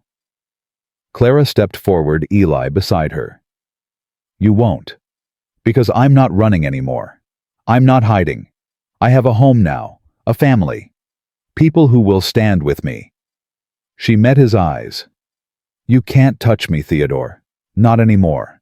For a long moment, they stared at each other, past and present, fear and freedom. Then Theodore turned on his heel and walked back to the train. The marshal hesitated. I still have a warrant. Take it up with the courts, Sheriff Webb said. Mrs. Callahan isn't going anywhere. The marshal looked at Theodore, then at the crowd, then at the sheriff. Something in his face shifted, resignation maybe. Or relief. I'll need to file a report. Consult with my superiors. You do that. Train leaves in 20 minutes. The marshal nodded and followed Theodore back to the platform. Clara watched them go. Her legs were shaking. Her heart was still pounding. But she was standing. She was free. Eli's arm came around her shoulders. You okay? I don't know. She laughed, a shaky sound, half sob. Ask me again in an hour. The crowd began to disperse, but not before dozens of hands reached out to touch Clara's arm, pat her shoulder, offer words of support. Minors she had never spoken to, women she had only seen from a distance, children who didn't understand what had happened but knew something important had. Maggie appeared at her elbow. Well, that was something. I couldn't have done it without you. Without any of you. You did the hard part yourself, honey. We just showed up to watch. Maggie squeezed her hand. Now go home. Rest. You've earned it.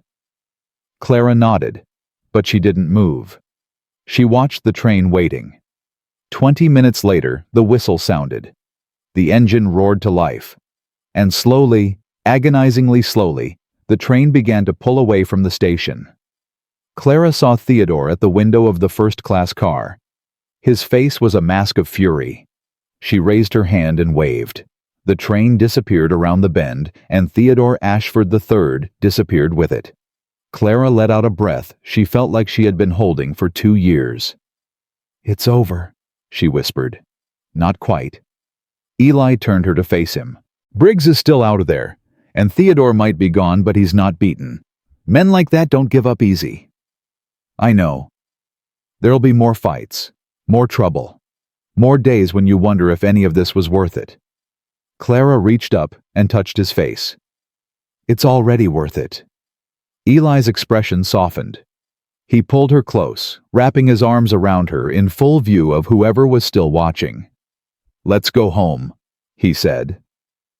The word had never sounded sweeter. They found Sammy waiting on the porch when they arrived at the ranch. He had escaped from Maggie's supervision. Somehow Clara suspected Ruby's help and was practically vibrating with anxiety. "What happened? Is the bad man gone? Did Papa punch him? Did you punch him?" Maggie said. "I couldn't come, but I wanted to come and—" Eli scooped him up before he could finish. "The bad man is gone. No one got punched, and you young man were supposed to stay with Maggie." "I know, but I was worried." Sammy looked at Clara with those big brown eyes. "Are you okay, Mama?" Mama. He had called her Mama. Clara's throat closed up. She couldn't speak. She could only reach out and stroke his hair while tears ran down her face. "She's okay," Eli said softly. "We're all okay." Sammy wriggled out of his father's arms and threw himself at Clara. She caught him, held him close, breathed in the little boy smell of dirt and sunshine and innocence. "I'm glad you didn't leave," he said into her shoulder. "I was scared you might leave." "I'm never leaving," Clara whispered. "Never, ever, ever." "Promise." "I promise." Sammy pulled back and grinned. "Good. Because I told the other kids at church you were my mama now and they didn't believe me, so I need you to come next Sunday and prove it." Clara laughed through her tears. "I'll be there. With Papa. With Papa." Eli put his arms around them both, and for a moment, the three of them stood together on the porch, wrapped in each other, wrapped in the afternoon sun. A family. Broken pieces found and fitted together. Home. But even as Clara closed her eyes and let herself feel safe, a shadow passed across the sun. She looked up instinctively, searching for the source. Nothing. Just clouds. Just the endless Arizona sky. Still, something cold touched her heart. A whisper of warning she couldn't quite name. Theodore was gone. But he had been right about one thing. It wasn't over. Not really. Men like him didn't accept defeat. They retreated, regrouped, found new angles of attack, and Briggs was still out there. Wounded and angry, his empire crumbling, looking for someone to blame. Clara held her new family tighter. Whatever was coming, she would face it. Not as Clara Mercer, runaway and victim. As Clara Callahan. Wife, mother, survivor, and God help anyone who tried to take this from her. That night, after Sammy was asleep, Clara sat with Eli on the porch. The stars were out thick and bright in a way Philadelphia had never allowed. Crickets sang in the darkness. The air smelled of sage and dust and possibility. "I keep waiting," Clara said quietly. "For what?" "I don't know. The other shoe to drop. Something to go wrong." She shook her head. "I'm not used to things working out." Eli took her hand. "Takes time. Learning to trust happiness." "Did you, after Mary Beth?" He was quiet for a long moment. When he spoke, his voice was rough. "No, I didn't. I told myself I'd never feel anything again, that it was easier to be numb. He squeezed her hand. I was wrong. What changed? You showed up on that train platform looking like you were ready to fight the whole world. My son took your hand like he'd known you his whole life, and something inside me just woke up. Clara leaned against his shoulder. I was terrified that day. Couldn't tell. I'm good at hiding. So am I. He pressed a kiss to the top of her head. Maybe we can learn to stop, together. Clara closed her eyes. The warmth of him seeped into her bones. The peace of the night wrapped around them like a blanket. I love you, she said. The words came out before she could think, before she could weigh them or second-guess them. They hung in the darkness, honest and raw. Eli went still. Clara's heart stopped. Too soon, she thought. Too fast. He's not ready. I pushed too hard. Say it again. His voice was rough, broken. I love you. Eli turned, cupped her face in his hands, and kissed her. Not gentle this time, not careful. A kiss that said everything words couldn't, that sealed promises and shattered walls and built something new from the wreckage of two broken hearts. When they parted, his forehead rested against hers. I love you too, he whispered. God help me, I never thought I'd say that to anyone again. But I love you, Clara Callahan. I love you so much it scares me. Clara smiled through fresh tears. Good. Then we're scared together. He laughed, a real laugh, free and easy, the kind she had never heard from him before. Together, he agreed. The stars wheeled overhead. The night deepened. And somewhere far away, plans were being made, and telegrams were being sent, and shadows were gathering. But here on this porch, in this moment, there was only love. And for now, that was enough. 2 weeks passed, like water through fingers. Clara fell into the rhythm of ranch life, waking before dawn, cooking breakfast, tending the garden Mary Beth had planted years ago. The work was harder than anything she had done in Philadelphia, but it was honest work, real work. Work that left her exhausted at night and satisfied in her bones. Sammy followed her everywhere. He helped her gather eggs in the morning, chattering about his dreams about the horses, about what he wanted to be when he grew up. He called her Mama now without hesitation, like he had been doing it all his life. Eli watched them together with something soft in his eyes, something that looked like hope. But the shadow hadn't lifted completely. Briggs was still out there licking his wounds, plotting his next move. And Theodore's final words echoed in Clara's mind during quiet moments. This will never be over.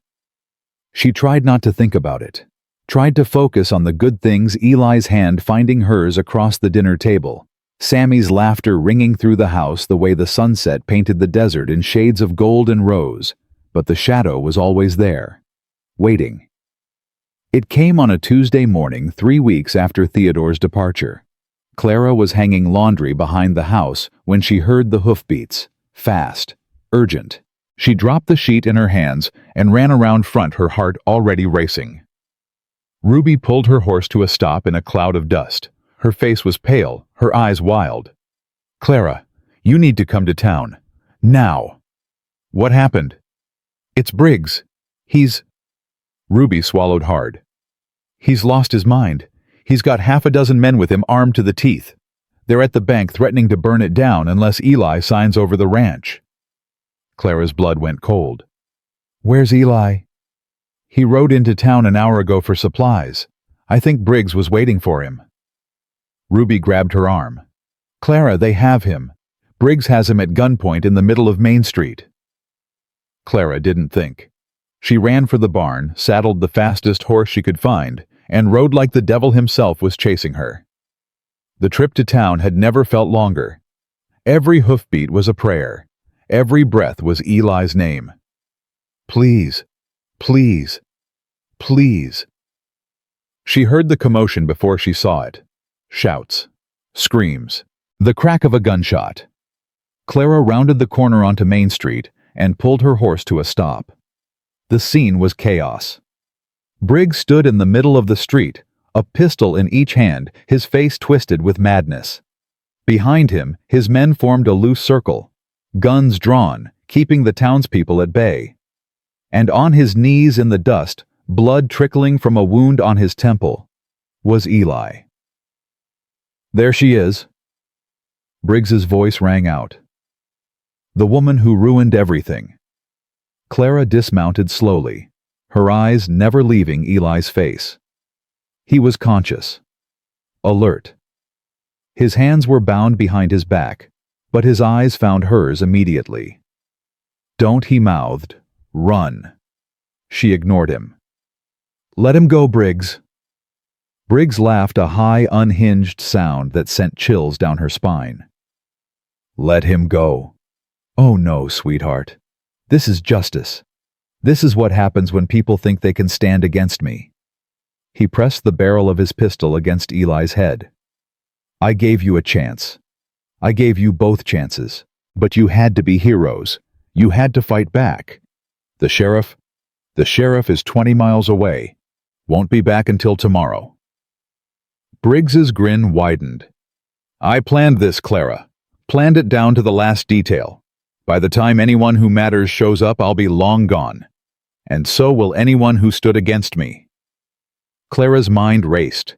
She could see Maggie at the edge of the crowd, her shotgun lowered but ready. Ruby was circling around the back, trying to get a better angle. The townspeople were frozen, afraid to move, afraid to breathe. She needed to buy time. "What do you want?" she asked, taking a step forward. "Stop right there." Briggs cocked the pistol. "What do I want? I want what I've always wanted. Callahan's land, his water rights, his ranch." He paused. "And I want you to watch while I take them." "I'll sign whatever you want. Just let him go." "Clara, no." Eli's voice was cut off by Briggs's boot connecting with his ribs. "Shut up." Briggs turned back to Clara. "You'll sign. You think I'm stupid. You'll sign and then you'll claim it was under duress and the whole thing gets thrown out." He shook his head. "No. This ends today. One way or another." "Then tell me what you want." Briggs studied her for a long moment. Something shifted in his eyes, the madness giving way briefly to cold calculation. "I want you gone. Both of you. I want you to pack up and leave Arizona. Tonight. Take the brat with you. Go back east, go to California, go to hell for all I care, but get out of my territory. And if we don't—" Briggs pressed the pistol harder against Eli's temple. "Then I kill him, right here, right now, and I take what's mine anyway." Clara's heart was pounding so hard she could feel it in her throat. She looked at Eli, at the man who had given her a home, a family, a reason to stop running. The man who had stood beside her against Theodore, against Briggs, against the whole world. The man she loved. "Okay," she said. "Clara, okay. We'll go, tonight. Just let him go." Briggs smiled. "Now that's more like it. See how easy this could have been if you'd just cooperated from the start." The shot came from nowhere. Briggs staggered, his shoulder exploding in red. The pistol flew from his hand. He screamed a sound of pure rage and pain. Clara's head whipped around. Maggie stood 10 feet away, her shotgun smoking her face like granite. "That was a warning," Maggie said. "The next one goes in your chest." Everything happened at once. Briggs's men hesitated just for a second, and in that second, the townspeople moved.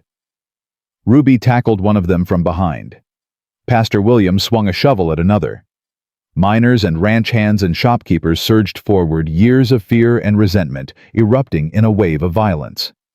Clara ran to Eli, pulling at the ropes binding his wrists. "Are you okay, Eli? Are you?" "I'm fine." He pulled free and grabbed her, crushing her against his chest. "I'm fine. You shouldn't have come. You should have run." "I'm done running." The fight was over in minutes. Briggs's men, outnumbered and outfought, surrendered one by one. Briggs himself lay in the dust, clutching his wounded shoulder, cursing and screaming threats that no one listened to anymore. Sheriff Webb arrived that evening. Someone had ridden hard to fetch him at Clara's shouted orders. He surveyed the scene with grim satisfaction. "Harlan Briggs," he said, standing over the wounded man. "You're under arrest for attempted murder assault, making terroristic threats, and about a dozen other things I'll think of on the way to Tucson." "You can't do this to me," Briggs snarled. "I own this town. I own." "You don't own anything anymore." The sheriff gestured to his deputies. "Get him out of here." They dragged Briggs away. The last Clara saw of him, he was being loaded into a prison wagon, his face a mask of impotent fury. He would spend the rest of his life in a federal prison. She never saw him again. The days after Briggs's arrest blurred together in a haze of relief and exhaustion. Clara slept for 16 hours straight, woke up starving, ate everything Eli put in front of her, and slept again. When she finally surfaced, the world seemed different. Lighter. Like a weight she hadn't even known she was carrying had finally lifted. "You look better," Eli said when she came downstairs. "I feel better." Clara sat at the kitchen table accepting the coffee he handed her. "Is it really over?" "Briggs is gone. His men scattered, his empires being divided up by the banks he owed money to." Eli sat across from her.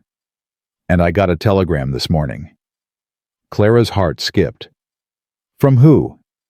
"Philadelphia. From a lawyer representing something called the Ashford Banking Company." The name hit her like a physical blow. What did they want? Eli pulled a paper from his pocket and slid it across the table. "See for yourself." Clara read it with trembling hands to Mrs. Clara Callahan, née Mercer. "This letter is to inform you that all charges against you have been officially dropped. Theodore Ashford III has resigned from his position within the Ashford Banking Company and departed for Europe, where he intends to remain indefinitely.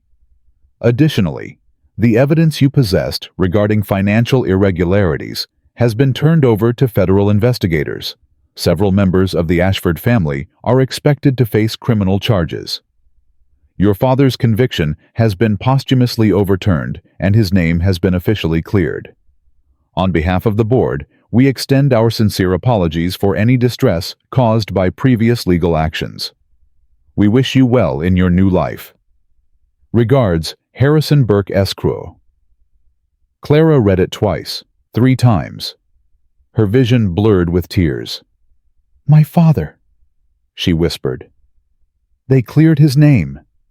Eli's hand covered hers. "It's over, Clara.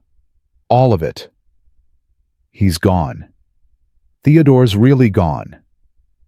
Running with his tail between his legs. Apparently, when those documents you kept went public, his family decided he was more of a liability than an asset. They shipped him off to avoid the scandal." Clara laughed a broken sound half-sob. "He spent 2 years hunting me, and in the end, I destroyed him without even trying." "You survived," Eli said. "You kept the evidence. You refused to give up. That's what destroyed him." Clara looked at the telegram again, at the words that meant her nightmare was finally over. "Your father's conviction has been posthumously overturned. Papa." She thought of him in that prison cell, thought of the despair that must have consumed him, the hopelessness, the knowledge that no one would ever know the truth. "He knows," she said softly. "Wherever he is, he knows." Eli squeezed her hand. "Yeah, he does." They sat in silence for a long moment. The morning sun streamed through the windows. Somewhere outside, Sammy was laughing, chasing chickens through the yard. "What do we do now?" Clara asked. Eli smiled that rare full smile she had come to treasure. "We live. We raise our boy. We build something good. That's simple. That's simple." He stood and pulled her to her feet. "Come on. Sammy's been asking about you all morning. He wants to show you the fort he built in the barn." Clara let him lead her outside. The sun was warm on her face. The air smelled of sage and dust and home. Home. She had never really had one before. Not one that felt like this. not one that wrapped around her and held her safe and whispered that she belonged. But she had one now. A year passed, then 2, then 5. The Callahan Ranch grew. More cattle. More land bought fair and square from sellers who were happy to deal with honest folk. The hay barn that Briggs had burned was rebuilt bigger and stronger than before. Clara started a school in town. Nothing fancy, just a converted storefront with donated desks and books she ordered from back east. But the children came and they learned, and some of them went on to do things that made her proud. Sammy grew tall and strong with his father's quiet strength and his mother's, his real mother's. Clara always made sure to acknowledge gentle heart. He learned to ride and rope and read, became the best student in Clara's school, and never not once forgot that he was the one who had brought his family together. I wrote that letter. He would tell anyone who listened. When I was 5. I wrote it because my papa was sad and I wanted him to smile again. And did it work? People would ask. Sammy would grin, Eli's grin, crooked and warm. Look at him. What do you think? And they would look, and they would see a man transformed. A man who laughed easily now. Who held his wife's hand in public without embarrassment. Who coached his son in baseball and built his daughter a dollhouse. And yes, daughter. Elizabeth Mary Callahan was born on a spring morning 3 years after Clara arrived in Silver Creek. She had her mother's gray-blue eyes and her father's dark hair and a cry that could wake the dead. Clara held her for the first time and wept. "What's wrong?" Eli asked, panic in his voice. "Is something wrong with her?" "No, nothing's wrong." Clara looked up at him through her tears. "Everything's perfect. I never thought I'd have this." Eli sat beside her on the bed, his arm around her shoulders, looking down at the tiny face of their daughter. "Neither did I," he admitted. "After Mary Beth, I thought that part of my life was over, that I'd used up all my happiness. And now," he kissed her forehead, "now I know there's no limit. Not when it comes to love." Sammy burst into the room a moment later, unable to wait any longer. "Is that her? Is that my sister? She's so small. Can I hold her? Why is she crying? Is she hungry? I can get her food. What do babies eat?" Clara laughed and made room for him on the bed. "Come here, sit down. You can hold her, but you have to be very gentle." Sammy climbed up, his face solemn with the weight of responsibility. Clara placed Elizabeth in his arms, showing him how to support her head. "She's looking at me," he whispered. "Mama, she's looking at me. She knows her big brother. I'll protect her." Sammy's voice was fierce. "I'll always protect her. Nobody's ever gonna hurt her, I promise." Eli's hand found Clara's. They watched their children together, the boy who had started everything and the girl who was proof that everything had worked out. "You did this," Eli said softly. "We did this." "No, you." He turned her face toward him. "You stepped off that train when any sane woman would have gotten right back on. You stayed when everyone told you to run. You fought for us. For this."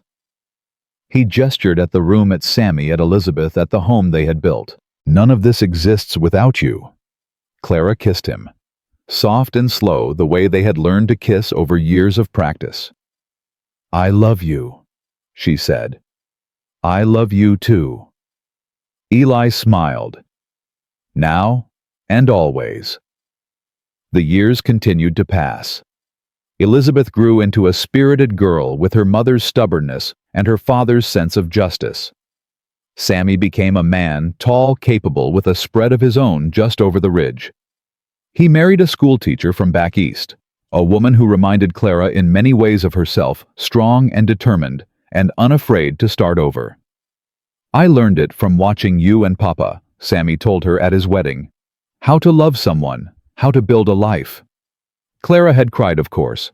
Happy tears this time. She seemed to cry a lot these days, but only from joy. Silver Creek grew too. The railroad brought more people, more business, more life. The little town that had once been Briggs's kingdom became something better, a community where people helped each other, where newcomers were welcomed, where second chances weren't just possible, but expected. Clara's school became a real schoolhouse, then a proper academy. Children came from 3 counties to learn there. Some of them grew up to be doctors, lawyers, teachers themselves. One of them became a governor. "You changed this place," Maggie said one evening, sitting on Clara's porch watching the sunset. They were both old women now, gray-haired and wrinkled, but their friendship had never faded. "We all did." "No, you were the spark.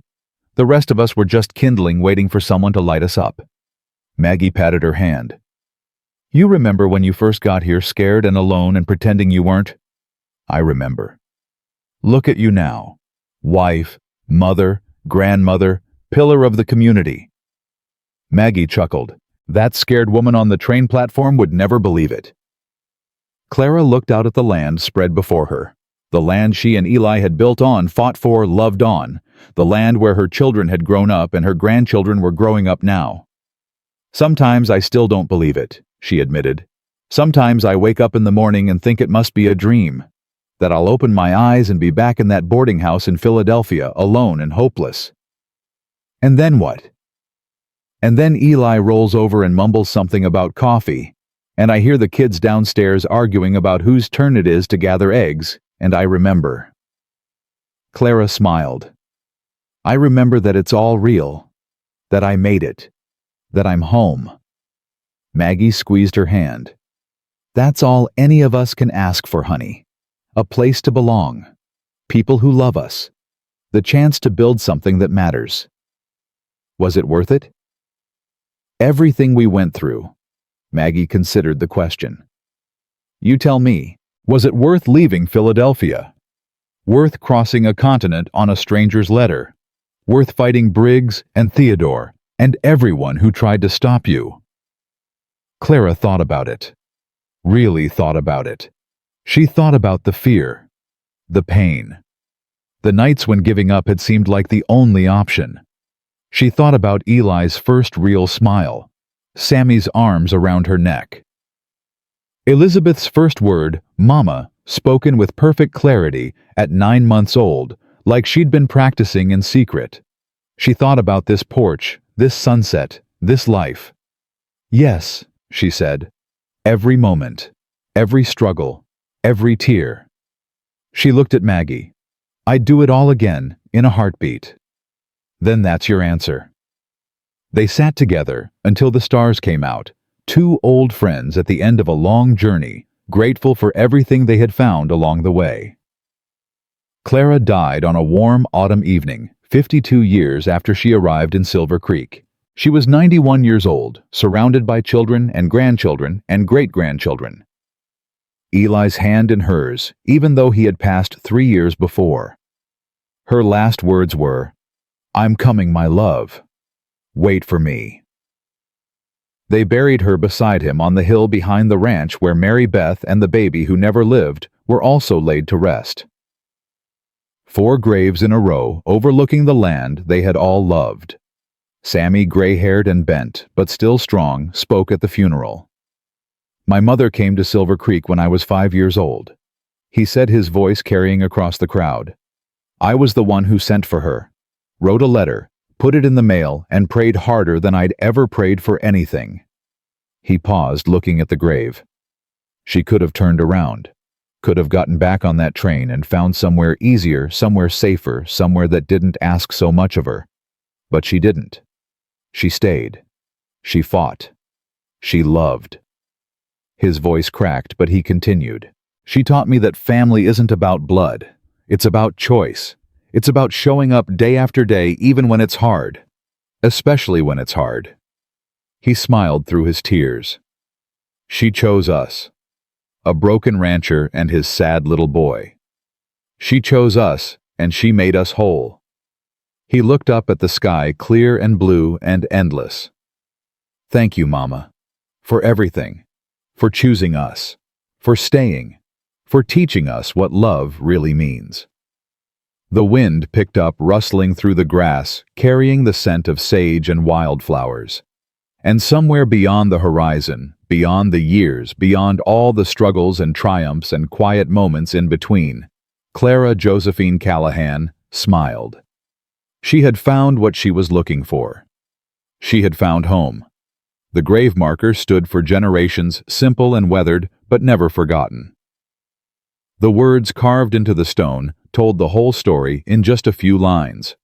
Clara Josephine Callahan, 1855-1946. She came looking for shelter. She found family. She built home. Beloved wife, mother, grandmother. Her love echoes forever. And below that in smaller letters the words Sammy had insisted on adding. She answered a letter. She changed everything. The Callahan Ranch still stands today. The original house is gone, replaced by something larger and more modern, but the bones are the same. The creek still runs through the property. The hill still holds its graves. The story still gets told. Every year the family gathers. Children who have never met Clara listen to the tale of how their great-great-grandmother arrived on a train one summer day, answering a letter written by a 5-year-old boy who wanted his father to smile again.